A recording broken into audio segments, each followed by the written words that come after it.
Hi everyone, welcome to another virtual walking tour. My name is Jared, and beside me is the Brantford Canal. Now, what you may not know about the canal is that in the early 1800s, it was a huge factor in Brantford's growth and development, and even flowed right through the downtown. But how come it's not there anymore? What went wrong? Let's go find out. By the 1820s, the idea of enhanced water transportation was growing. Businessmen saw the waterways as a quick way to bring in wealth, industrialists wanted to use the waterways as a faster means of shipping their goods, and politicians foresaw rapid population growth in the Grand River Valley. In 1821, the Select Committee of Upper Canada recommended that the immediate start be made on canal construction, and appointed commissioners and engineers to begin the process. A meeting was called to organize the Grand River Navigation Company, which took place on December 15, 1827. The meeting was full of members in favor of the canal, including Brantford's John A. Wilkes, but was also met with opposition, most notably from the chiefs of the Six Nations of the Grand River. After many years of petitioning, the GRNC was finally approved in 1832. Brantford's new cut of the canal would have a major dam and 3 locks which would rise an additional 33 feet.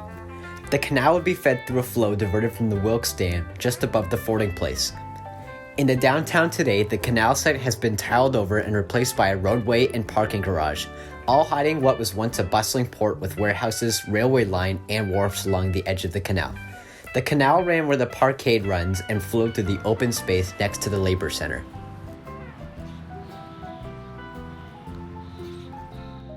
Beginning with the man-made improvements of the Grand River in 1834, and after being met with hesitance from the contractors, subcontractors, and GRNC management itself, finally construction began on the Brantford Cut in late 1843, which consisted of a 5-kilometer cut to bypass 20 kilometers of shallow river.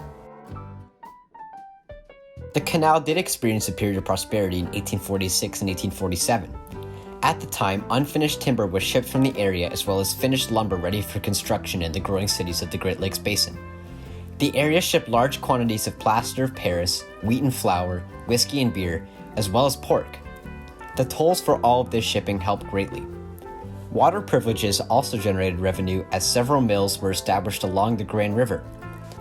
By 1848, there were 13 stone or grist mills, 33 sawmills, 3 lathe mills, a planing mill, and a carding mill, and a fulling mill used in the wool trade.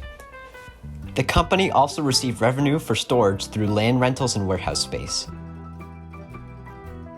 By the time the Brantford Cut was completed and experiencing some success, the popularity of canals was waning.